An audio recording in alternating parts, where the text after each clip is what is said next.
필리핀 그림그리 빨리 가라. 근데 필리핀 그림그리가 왜 이리 빠르노? 빨리 가라고.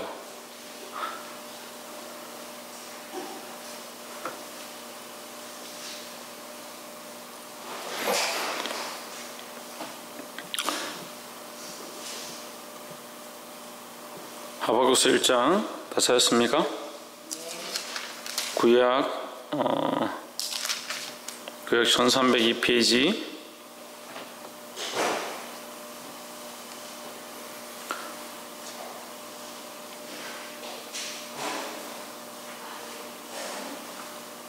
또 왜 글로 돌아오노?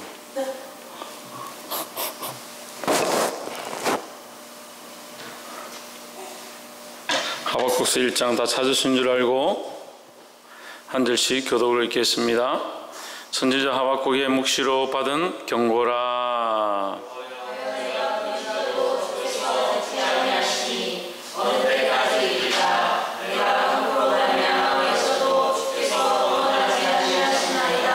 어찌하여 나로 간악을 보게 하시며 폐역을 목도하게 하시나이까?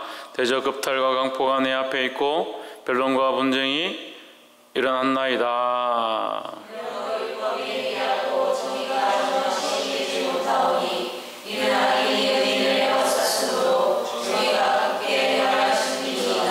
여호와께서 가라사대 너희는 얼굴을 보고 또 보고 놀라고 또 놀랄지어다. 너희 생전에 내가 한 일을 행할 것이라.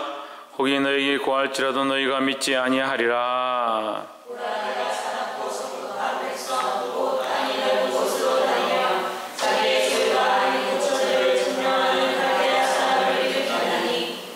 그들은 두렵고 무서우며 심판과 위령이 자기로 말미암으며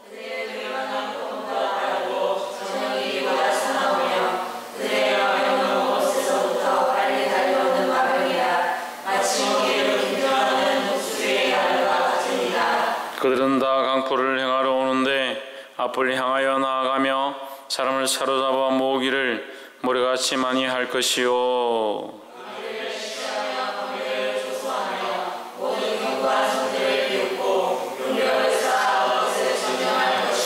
그들은 그 힘으로 자기 신을 삼는 자라. 이에 바람같이 급히 몰아 지나치게 행하여 득제하리라.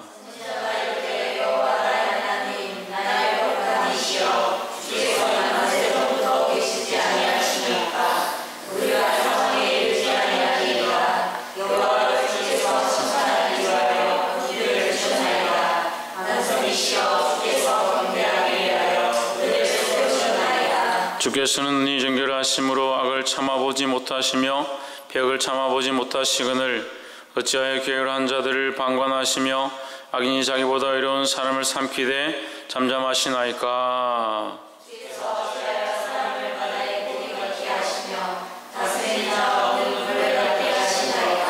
그가 낚시로 모두 취하며 그물로 잡으며 초망으로 모으고 인하여 기뻐하고 즐거워하여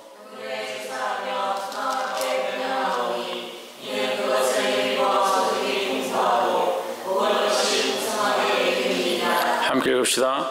그가 그물을 들고는 연하여 늘 열국을 살려감이 오르니까.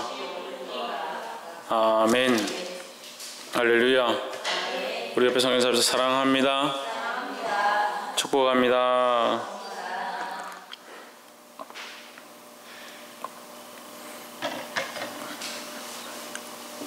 할렐루야. 우리가 이 시간 하박국 말씀을 함께 나누겠습니다.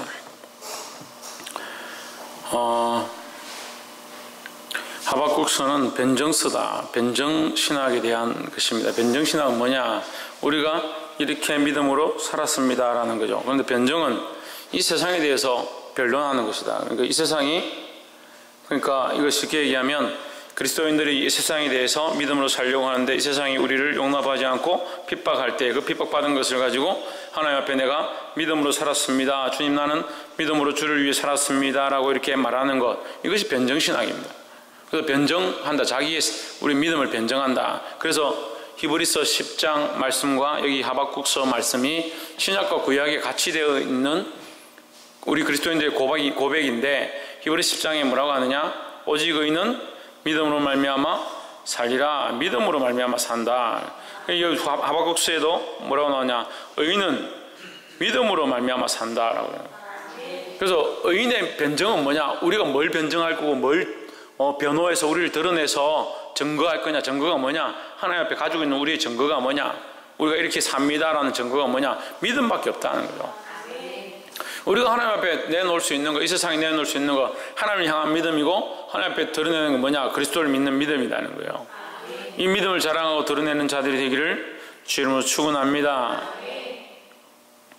그래서 이 하박국서를 통해서 이 변정신학에 대해서 우리가 보게 되는데, 하박국의 뜻이 뭐냐? 껴안은 자, 껴안은 자, 끌어안았다, 끌어안았다는 뜻이고, 이 BC 610년경에 기록됩니다. BC 600년경 우리가 앞에서 설명했죠. 700년경에 이스라엘의 부패함이 극에 달해서 하나님께서 심판하시겠다 예언하시고, 600년경에 아수르가 쳐들어와서 이스라엘 멸망시킵니다. 침공해서 점령합니다. 점령했는데 아수르가 어떻게 합니까? 그들이 이스라엘 점령하고 그들의 하나님 앞에 몽둥이로 쓰임을 받습니다. 하나님의 도구로 쓰임을 받았을 때 어떻게 해야 됩니까? 겸손해야 되고, 주인이 원하는 대로 쓰임을 받아야 되는데 어떻게 합니까? 지나치는 겁니다. 지나치는 거. 교만한 일. 자기가 하나님 앞에 쓰임을 받을 때 우리가 어떻게 해야 되느냐? 우리가 늘 그렇다는 거죠. 우리가 하나님 앞에 쓰임을 받을 때, 따라합시다. 하나님 앞에 쓰임을 받을 때 겸손하자. 그럼 어떻게 하는 게 겸손한 거겠습니까? 하나님 인정하는 거, 또 하나님 인정하는 거, 또 김태현, 하나님 뜻대로 하는 거, 하나님 뜻대로 하는 게 겸손인 거예요. 그래서 이 겸손을 잘 몰라요. 어떤 게 겸손인지. 기도를 좀 크게 하십시오. 아니, 목소리가 안 나오는데 뭘 크게 합니까? 대답을 크게 하십시오. 나는 원래 소리 작게 내는 스타일인데 뭘 크게 하라고 합니까? 거기 뭐가 있습니까? 자기 주장이 있는 겁니다. 순종이 잘 안 되는 거죠. 이런 생각을 안 해보죠. 내가 왜 순종하지 않을까? 제가 우리 희경이나 태연이를 데리고 다니면서 수십 년 동안, 벌써 수십 년 됐네, 그래. 수십 년 동안 가르쳤는데, 수십 년 됐지, 중학교 1학년 때부터 데리고 다녔으니까, 14살 때부터 지금 26이니까 수십 년 안 됐구나. 12년 됐네.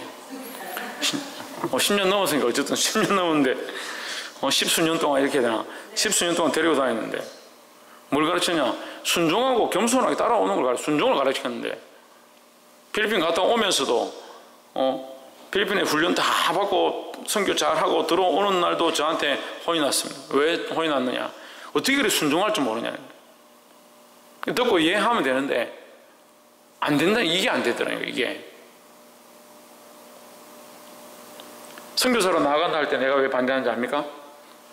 순종할 줄 모르면 선교를 할 수 없습니다. 그건 선교가 아니고 자기 일을 하는 거죠. 교회 직분도 마찬가지예요. 직분자들이 왜 문제를 일으킵니까? 순종하지 못하니까 자기 생각이 강하거든요. 그럼 이렇게 생각하겠죠. 목사님 말에 왜 순종해야 합니까? 목사님 말에 순종해야죠. 왜 순종해야 합니까? 하나님이 세우셨으니까. 그러면 자, 목사님 앞에 순종 안 해도 될 때가 있습니다. 어떤 때가 됩니까? 예?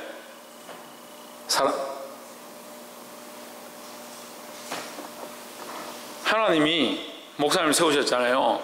그죠? 하나님께서 목사를 세웠잖아요. 예, 둘 다 목사님을 붙이면 안 돼. 하나님께서 목사를 세웠잖아요. 그죠? 그럼 목사를 통해서, 하나님은 목사를 통해서 누구를 세웁니까? 여러분을 세우죠? 그럼 여러분 누구 앞에 있습니까? 하나님 앞에 있죠. 저도 하나님 앞에 있죠. 그럼 저를 순종하지 않을 때가 않을 될 때가 어떤 때입니까? 제가 하나님 앞에 없을 때죠. 이해가 되세요? 우리가 하나님 앞에, 하나님께로부터 세움을 입었고, 우리가 하나님 앞에 세워져서 우리가 서로를 세우는 겁니다. 그러면 이 하나님의 기준을 향한 것에서 벗어났다면 순종하지 않아도 된다는 거죠. 벗어났다면. 크게 뭐하러 기도합니까? 작게 기도해도 되는데 뭐하러 소리 내서 송송히 기도해야 합니까? 성경에 그런 게 있습니까? 그럼 부르짖어 기도하면 왜 안 됩니까? 부르짖어 기도하지 말라는 건 성경에 어디 있습니까? 거꾸로 묻으면 제가 묻는 거잖아요. 그럼 어느 말이 맞습니까? 그럼 제가 벗어났습니까? 제가 하나님께로부터 벗어났습니까? 이해가 안 돼요? 부르짖어 기도하십시오. 하나님 앞에 소리를 내서 기도하십시오. 큰 목소리로 통성을 기도하십시오. 제가 이렇게 제가 얘기를 했다 합시다. 그렇게 하라고 했다 합시다. 그런 게 뭐 꼭 그렇게 기도할 필요가 뭐 있습니까? 묵상 기도도 있고 조용히 입 다물고 기도하는 것도 있고 골방에 들어가서 기도하는 것도 있고 있죠. 그럼 부르짖어 기도하십시오. 그렇게 하는 거는 잘못됐습니까? 제가 성경에서 벗어났습니까? 땅을 치며 통곡하며 옷을 찢으며 하나님 앞에 부르짖는 기도들이 얼마든지 있는데, 머리에 재를 날리면서 하나님 앞에 부르짖어 기도하는 것들이 있는데 그렇게 기도하십시오 하니까 꼭 그렇게 해야 합니까? 왜 꼭 그렇게 안 해야 됩니까? 그럼 그런 기준은 어디에서 갖고 왔습니까? 그런 생각들은 어디에서 갖고 왔습니까? 자기가 그렇게 하고 싶지 않은 거, 그렇게 할 수 없는 거, 그런 상황이 아닌 것에 대한 것에서 온 거잖아요. 기준이 어디서 왔냐고요? 그 기준, 그런 생각을 하게 된 시발점이 어디서 왔냐고요? 그 뿌리가 어디서 왔냐고요? 자기가 그냥 기도하는데 자기는 작게 하고 싶어도 소리가 엄청 크다면, 나는 작은 목소리로 기도하고 싶어도 소곤소곤해도 다른 사람 듣는데 시끄러워 죽을 너무 시끄러울 정도로 목소리가 원래 크다면 작게 하는 게 더 힘들 거 아니에요. 그럼 그 사람 그렇게 말할 거 아닙니까? 크게 기도하십시오. 원래 크게 기도합니다.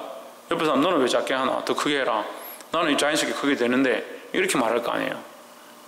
자기가 당한 대로 얘기하는 거예요. 근데 그 기준이 어디서 나옵니까? 그 말들이 어디서 나옵니까? 자기 생각에서 나옵니다. 자기 상황에서 나오고, 결국 누구를 대변하느냐? 자기 입장을 대변하는 겁니다.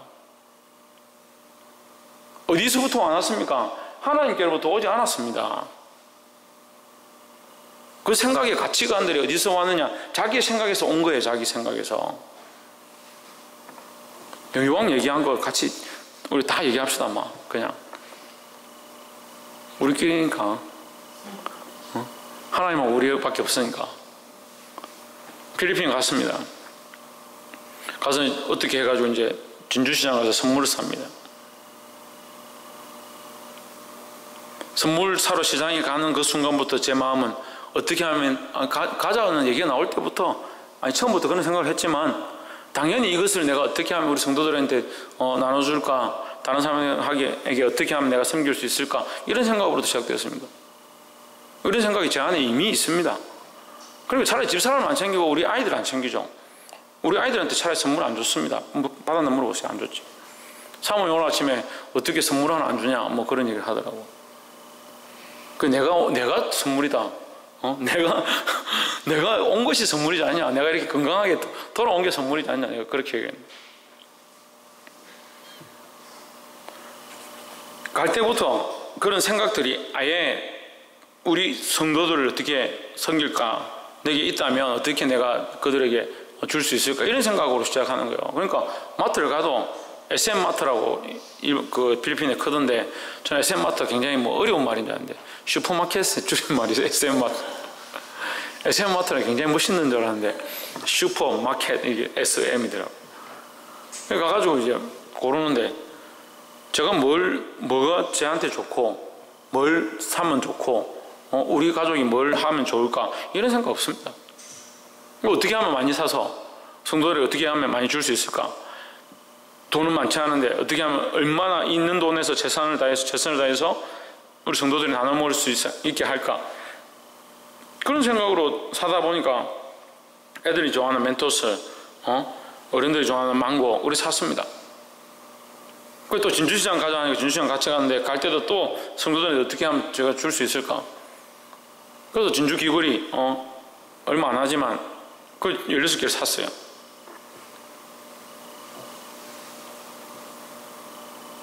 십수년 동안 데려다니면서 제가 그런 모범들을 보였습니다. 저를 위해 챙기지 않고, 가족들을 위해서 챙기지 않고, 챙기지 말라는 얘기는 아니에요. 기준이 어디 있냐는 거예요. 하나님 나라를 위해서 세워가는 모습을 항상 보고 있으면서, 자기는 여전히 인간적인 자기가 뭘 먹을까, 뭘 입을까, 뭘 챙길까, 뭘 살까, 내가 아끼고 좋아하는 사람한테 내가 뭘 줄까, 왜 바뀌지 않냐는 거예요.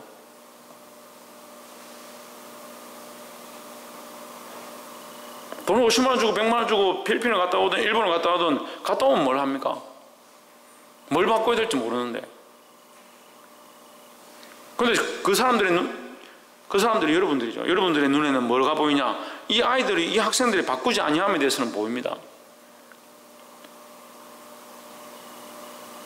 근데 여러분 잘 조심해야 됩니다.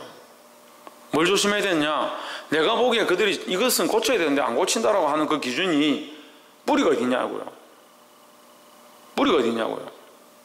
하나님께 있냐는 거예요. 제가 하나님 앞에 세워졌다고 했잖아요. 하나님 앞에 세워져서 하나님이 원하시는 대로 살려고 노력하고 그것으로 여러분을 가르칩니다. 그럼 여러분들도 가르쳐야 되잖아요. 그럼 여러분들은 어느 기준을 가지고 있습니까? 아, 얘는 이것은 예의가 맞지 않다. 이것은 목사님한테 하는 게 아니다. 이런 행동들을 이렇게 하면 안 된다. 라고 막 가르치고자 할 때에 그 생각의 근원이 그 밑에 가지고 있는 마인드의 기본 바탕이 어디서 왔느냐는 거예요. 하나님이 향하고 있기 때문에 하나님의 그 사랑에서부터 내가 와가지고 내가 그 마음을 가지고 말하고 있는가? 내가 그 마음을 가지고 바라보니까 이 아이가 잘못된 길로 간다. 이게 아니다. 그렇게 보고 있는 거예요. 이런 것 때문에 제가 오해를 받아요. 근데 반대로 저는 여러분들을 오해합니다. 왜 그렇게 믿음으로 살지 않는지. 그 기준을 바꾸지 않으면 항상 이게 다른 거예요. 이게 부딪히는 거예요.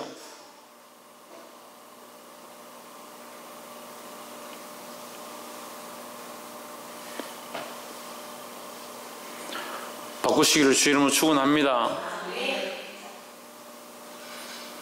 그 말씀 크게 읽고 기도에 동참하고 아멘 하시고 큰 소리로 기도하고 부르짖고 기도하고 아이들 같이 함께 연합해서 기도할 수 있도록 이끌어가고 여러분들이 지금 중보자의 그런 역할을 해야 됩니다. 점점 교회 안에 지금 기도하는 사람들이 모이지 않습니다. 기도의 자리들이 비어갑니다. 어떻게 할 겁니까? 어떻게 할 겁니까? 신이가 기도의 자리가 비어가는데 어떻게 할 겁니까? 목소리도 안 나는데 어떻게 기도하겠습니까? 천정민 어떻게 할 겁니까?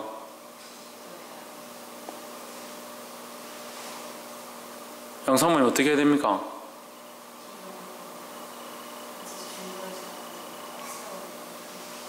내가 지금 내 자리를 지키는 것도 중요하지만 더 기도해야 돼. 더 기도, 더 자리를 비워진 자리들을 내가 채워가야 되는 거예요. 그렇게 하는 게 힘들겠죠. 그렇지만 우리가 이 기도의 자리를 채우고 기도해야 될 그 자리들을 우리가 그 사람의 비어있는 자리, 그 기둥의 자리들을 중보하고 하면서 다시 그들을 부르셔서 세우기를 원하고 소망하고 그렇게 나아가야 된다는 거예요. 근데 자기 목도 못해. 자기 목도. 왜 부르짖어 기도해야 합니까? 왜 나와서 항상 기도 몇 시간 이상 해야 됩니까? 몇 분 이상 해야 됩니까? 그렇게 생각할 필요가 없잖아요. 하나님 앞에서 내가 할 만큼 하면 되고 하나님 바라보고 있으면 되고 내가 하나님 앞에 기도하는데 이 사람들 서야 될 사람들이 자리에 비우니까 내가 그 사람들 위해서 기도하면 되고 복이 되기를 주 이름으로 축원합니다. 이 하박국이 이 이스라엘 나라를 위해서 기도하는데 이런 답답함이 있는 거예요. 4절에 이러므로 율법이 해이하고 공의가 아주 시행되지 못하오니 이는 악인이 의인을 애워쌌으므로 공의가 굳게 행함이니이다 했습니다. 하박국이 무슨 기도를 하나님 앞에 하느냐? 하나님 왜 심판하지 않습니까? 이 기도를 하는 거예요. 근데 지금까지 있었던 선지자들의 기도와는 좀 다릅니다. 지금까지 선지자들은 하나님 용서해 주십시오, 살려주십시오, 한 번 더 기회를 주십시오 이렇게 중보자의 자리에 서서 기도를 합니다. 근데 이 하박국은 무슨 기도를 하느냐? 좀 다른 기도를 하는 거예요. 왜 율법대로 하시지 않습니까? 왜 정의가 이 땅에 시행되지 않습니까? 왜 악인들에게 하나님 징계하지 않습니까?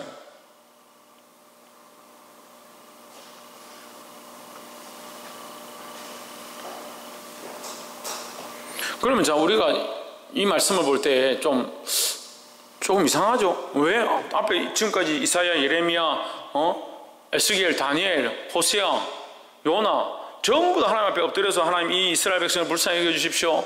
하나님 이 이스라엘 백성의 범죄함들을 용서해 주십시오. 그렇게 기도했는데 갑자기 하박국 와서는 하나님 왜 이들을 심판하지 않습니까? 이렇게 기도하는 거예요.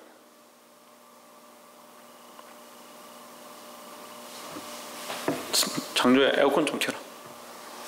그러면 자, 우리가 이걸 이렇게 볼 수 있는 거죠. 왜 그러면 하박국이 이런 기도를 하는가? 이스라엘의 멸망을 기도하는 게 아닙니다.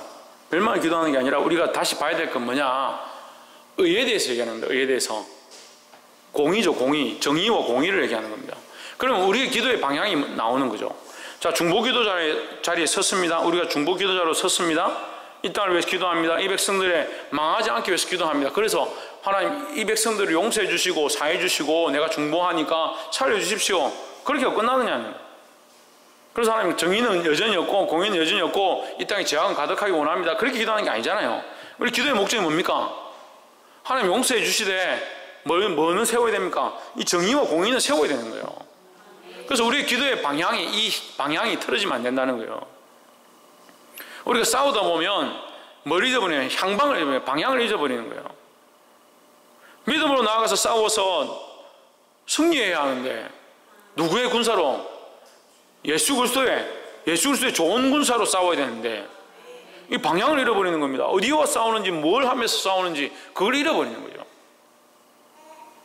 이 방향을 잃어버리니까 목사하고 싸우고 하나님 앞에 말씀과 싸우고 나의 삶을 이 말씀대로 살기 싫습니다. 안 됩니다. 진리를 위해서 싸우는 게 아니라 진리 때문에 분쟁하는 거예요.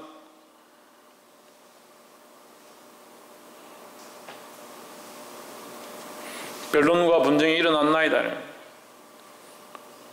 진리 때문에, 진리를 지키기 싫어서 3절 후반절에 있죠. 변론과 분쟁이 일어났나이다. 진리를 지키기 싫어서 싸운 거예요. 진리 지킨 사람들한테 뭐 하려고 그렇게 하냐? 왜 정의를 세우냐는 거예요. 하박국이 하나님 기도하는 거죠. 정의를 세워주십시오. 왜 하나님 언제까지 이 정의를 굳게 하시겠습니까? 그러니까 하박국의 기도의 방향이 좀 다르죠. 근데 이게 엄밀히 따지고 보면 모든 선지자의 기도가 이 방향에 있는 거예요. 이 방향 안에 있는 거예요. 하나님을 향해서 하나님의 뜻이 이 땅 가운데 이루어지기 원하는 기도를 하고 있는 겁니다. 뭐가 이루어지기를? 하나님 뜻이 뭡니까? 하나님 뜻이 정의예요. 정의. 이 정의와 공의가 이루어지기를 위한 기도를 이 선지자들이 하고 있는 거예요. 하박국도 마찬가지로 하나님의 말씀, 하나님의 공의, 하나님의 율법, 하나님의 정의가 세워지기 원한다라고 기도하고 있는 거예요. 그 하나님의 정의와 공의 안에 이 두 가지가 다 있는 겁니다. 사랑과 율법이 있는 겁니다. 은혜와 율법이 같이 있는 거죠. 그러니까 은혜와 이 정의가 같이 들어있는 거죠. 그래서 우리가 앞에 미가서에서 봤죠. 공의 위에 뭘 더해서? 사랑을 더해서 공의 위에 인애를 더해서 뭐가 된다고요? 정의가 된다고요. 공의가 있어야 하는데 이 공의를 더 완전케 하는 게 뭐냐? 사랑을 더한 정의라는 거죠. 할렐루야. 그래서 율법만 가지고 안 된다. 율법만 가지고. 율법이 뭘 더하느냐? 하나님의 사랑과 은혜를 더해서 이 온전한 법이 오는 거예요. 온전한 법이. 할렐루야. 그래서 예수님을 뭐라고 합니까? 예수님을 사랑해. 하나님의 사랑이라는 거죠. 그래서 율법을 구약에서 하나님께서 우리 이스라엘 백성에게 율법을 주셨는데 율법을 온전케 할 수 없었다는 거죠. 우리가 연약해서 죄를 자꾸 지으니까 온전케 할 수 없었다. 그게 더 온전케 하시기 위해서 우리의 연약함 때문에 이 공의가 안 이루어지니까 완전히 될 수 없으니까 거기에 누굴 더하셔서 예수 그리스도를 그 위에 더하셔서 희생제물로 주셔서 예수 그리스도를 믿으면 우리가 뭘 얻는다? 구원을 얻는다. 이 공의라는 율법으로 안 되니까 예수 그리스도의 사랑을 더해서 은혜를 더해서 하나님의 그 은혜를 더해서 뭘 준다고요? 완전한 정의를 이루는 겁니다. 공의 위에 정의를 이루는 거죠. 할렐루야. 그래서 우리는 어느 방향으로 있어야 되는 거예요? 이 정의를 이루는 방향으로 있어야 되는 거예요. 그래서 이 하박국이 뭘 기도하느냐? 이 정의를 이루어 주시옵소서 하고 기도하는 거예요. 그래서 물론 이 궁극적으로 이것이 이스라엘에 대한 심판을 요구하는 건 아니에요. 하지만 하나님 언제까지 이들을 내버려 두겠습니까? 정신을 좀 차리게 해주십시오. 이렇게 기도하는 거죠. 그래서 우리가 이 말씀을 보면 중보자의 기도의 모습이 나오는데 이게 참